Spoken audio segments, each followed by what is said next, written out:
Well, welcome to Impact Moment. I am Pastor Donna from Impact Church of Aurora, South Dakota. So today we are still in the book of Isaiah in the Old Testament, and we are going to be going into chapters 4 and 5. And I'm actually using on the Bible Gateway app. I am not a sponsor of them, but it's a really good resource, and it's totally free. And I am using the version The Message. So let's dive in, shall we? Okay. So chapter 4 begins like this. That will be the day when 7 women will gang up on one man, saying, "We'll take care of ourselves, get our own food and clothes, just give us a child, make us pregnant so we'll have something to live for."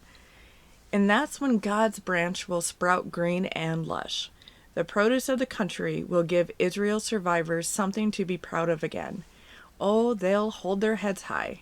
Everyone left behind in Zion, all the discards and rejects in Jerusalem, will be reclassified as holy, alive, and therefore precious. God will give Zion's women a good bath.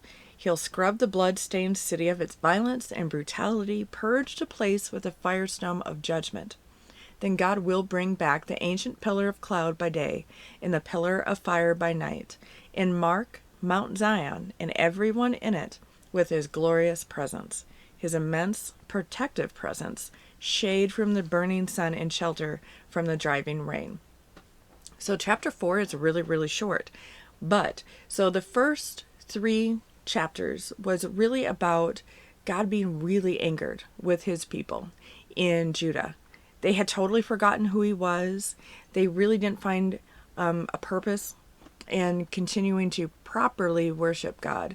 In fact, instead, they were more happy to worship material things in their time. And that is just not what God wants for his people then, and he doesn't want that for us now. So he was really telling them, you know what? I'm going to bring you back to the ultimate basics so that you, once again, remember who I am and what I have all done for you. So, and then also in chapter 3, we have Isaiah, who is literally taking the gauntlet, and he's telling God, I will be your messenger to these people. Let me be your direct prophet.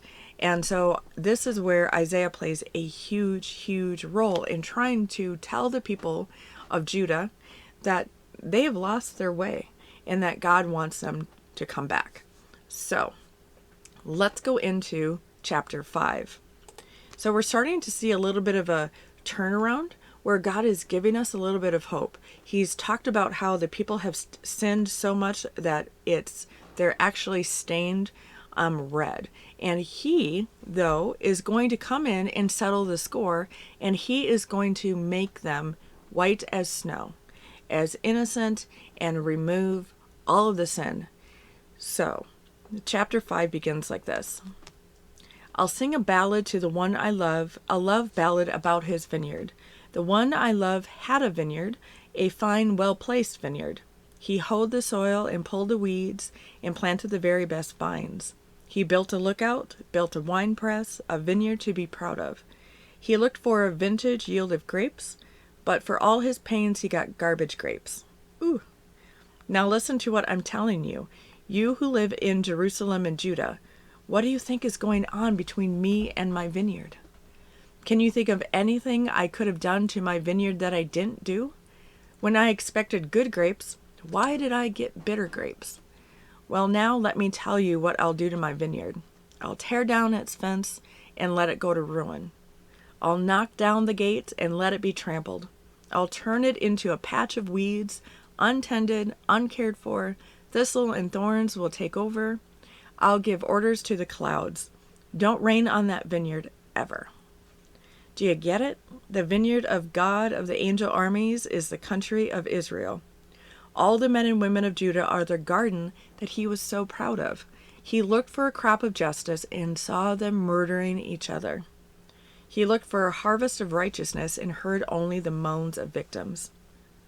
Doom to you who buy up all the houses and grab all the land for yourselves, evicting the old owners, posting no trespassing signs, taking over the country, leaving everyone homeless and landless. I overheard God of the angel army say, Those mighty houses will end up empty. Those extravagant estates will be deserted. A 10-acre vineyard will produce a pint of wine. A 50-pound sack of seed, a quart of grain. Doomed to those who get up early and start drinking booze before breakfast, who stay up all hours of the night drinking themselves into a stupor. They make sure their banquets are well furnished, with harps and flutes and plenty of wine. But they'll have nothing to do with the work of God. Pay no mind to what he is doing. Therefore my people will end up in exile, because they don't know the score. Their honored men will starve to death, and the common people die of thirst. Sheol developed a huge appetite, swallowing people nonstop. Big people and little people alike down that gullet, to say nothing of all the drunks. The down and out on a par with the high and mighty. Windbag boasters crumpled, flaccid as a punctured bladder. But by working justice, God of the angel armies will be a mountain. By working righteousness, holy God will show what holy is. And lambs will graze as if they owned the place. Kids and calves right at home in the ruins. Doomed to you who use lies to sell evil, who haul sin to market by the truckload, who say, what's God waiting for? Let him get a move on so we can see it. Whatever the Holy of Israel has cooked up, we'd like to check it out. Well, doomed to you who call evil good and good evil, who put darkness in place of light and light in place of darkness, who substitute bitter for sweet and sweet for bitter. Doomed to you who think you're so smart, who hold such a high opinion of yourselves. All you're good at is drinking, champion boozers, who collect trophies from drinking bouts, and then line your pockets with bribes from the guilty, while you violate the rights of the innocent. But they won't get by with it. As fire eats stubble and dry grass goes up in smoke, their souls will atrophy. Their achievements crumble into dust, because they said no to the revelation of God of the angel armies, who would have nothing to do with the Holy of Israel.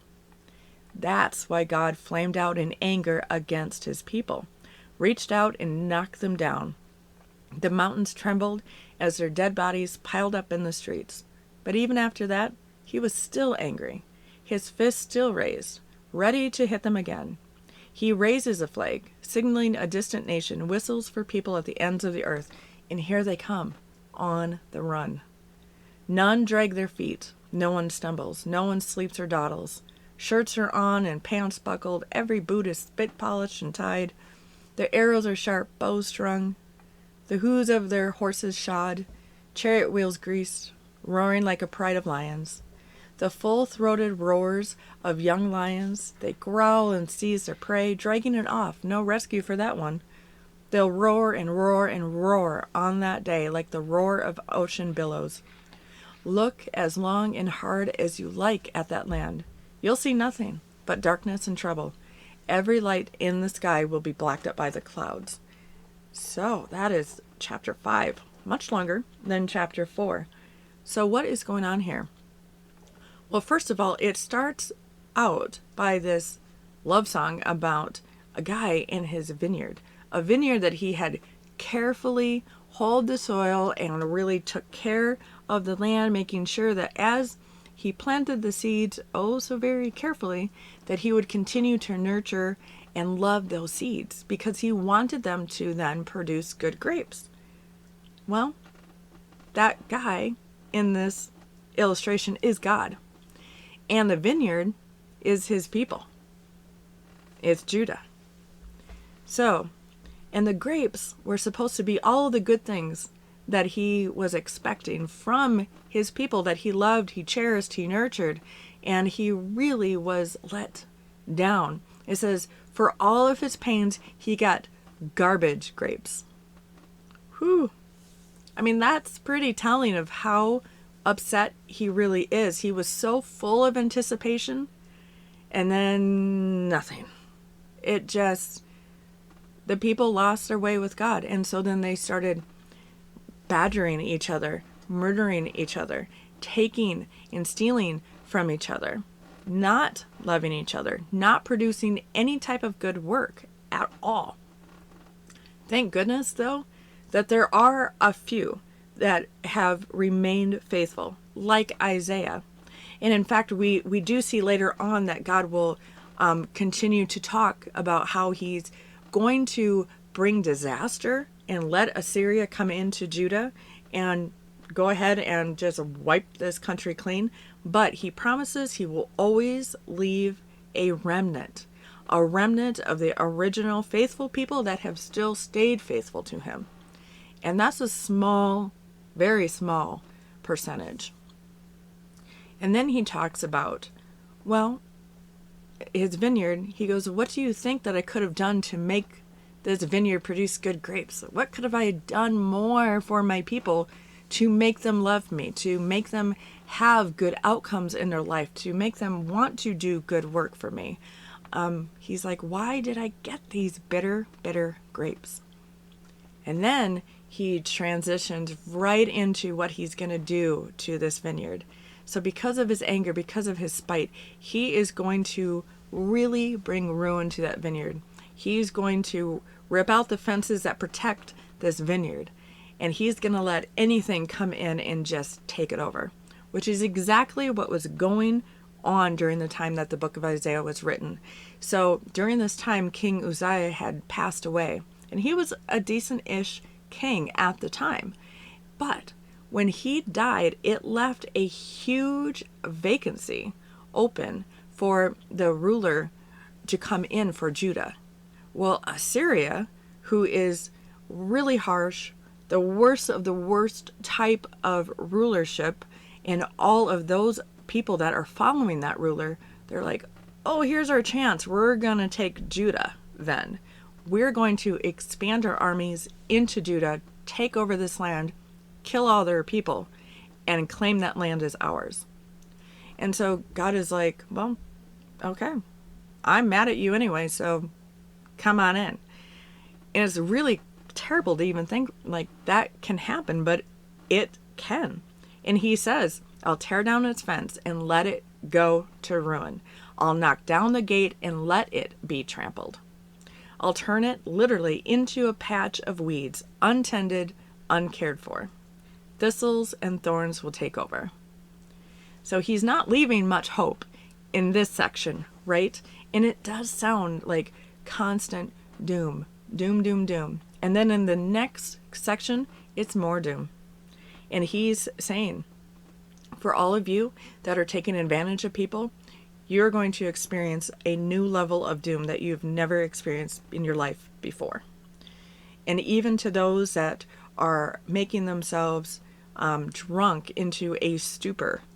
And it's not even just the alcohol indulgence. It's indulgence in anything that is harmful. So it's not just the alcohol. We can read that and be like, well, why is he just, kind of harping on alcohol? It's not just that. It is a representation of every bad thing that people can overindulge in. Okay? So there's many different types of addictions. That's what he's talking about. Any type of addiction that goes into your life that can lead you to harm. And that's what he wants people to stop doing. But he's like, if you find yourself constantly stepping away from him and going towards these addictions, he's like, guess what? You're going to feel all the doom and gloom possible. And so he's really upset, and you can hear this. But then, as always, he talks about how he's then going to restore things. And so he's saying that, but by working justice, God of the angel armies will be a mountain. By working righteousness, holy God will show what holy really is. And in fact, this Message version, it has that sentence with what holy is. Holy is in parentheses. And so it's really, really interesting because they've lost their mindset of what is worshipful, what is holy, what is God ordained and God made. And God's saying, I will show you. I will restore you so that you can see it. So then we get to the very, very bottom. And it talks about how he's going to bring all of this darkness and gloom, but then you're going to see a redemption. And so chapter 6 and 7 next week, that when we get into that, we're going to get into that redemption. And so it seems like it is just so heavy in these first handful of chapters. You're like, oh my goodness, Lord, why are you being so, just horrific with these people? But he's trying to make a point. He's going to show them tough love so that they can come back to him. So, and it seems pretty harsh at times, but he wants the best. And sometimes, just like any good parent, sometimes you have to discipline your children because you don't want to see them hurt. You want good things for your kids and you want to correct their ways. So, there is hope coming. Trust me. So, this is such an interesting book. And again, Isaiah, just on the very background of who Isaiah is, he's considered one of the greatest prophets, and there's only a few of those really, because he received God's word and God's vision directly from God. It wasn't something that was given to somebody else and then that person then taught it to Isaiah, because we see plenty of prophets in the Bible, especially in the Old Testament, where that happens. That the prophet that the book is written about is normally about a student that somebody is learning from. So this person, Isaiah, is getting the information straight from God. And so that puts him at a higher level of authenticity. And so I think this is why people were really kind of naturally gravitated toward him. Now, to be sure and to be fair, there were plenty that were already wicked in their ways that really did not want to hear anything that Isaiah was telling them. I mean, how many of us today, if we find ourselves doing something that we know we shouldn't be doing, we really don't want to have then another person point out our mistakes or our failures or our missteps in life, right? So, same thing. But this is a fascinating book of Isaiah. So there's quite a few chapters, and most are short-ish, but this is going to be kind of a long haul for us. So we're going to be in this for a few months, and then we're going to switch over to a different actual book. And this one is talking about who Jesus was as man and as Son of God. And it is such an incredible book. And I hadn't thought about this book for a while until the other day. And I'm like, oh yeah, we're going to bring that baby back. So that'll be fun. So join with me next week as we go into chapters 6 and 7 of the book of Isaiah. And I wish you always a blessed and safe week. Thank you for joining me, and we'll see you next Friday. Bye.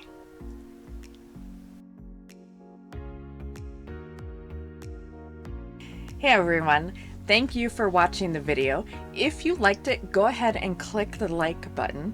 And also, think about subscribing to our channel so you don't miss any of our videos.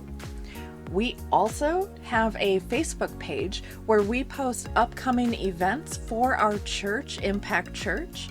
And speaking of the church, we stream our services live to Facebook and YouTube every Sunday at 10 a.m. Central Time. So be sure to turn in for that. And if you missed the live stream, you can always watch them later right here on YouTube. And once again, thank you and have a great day.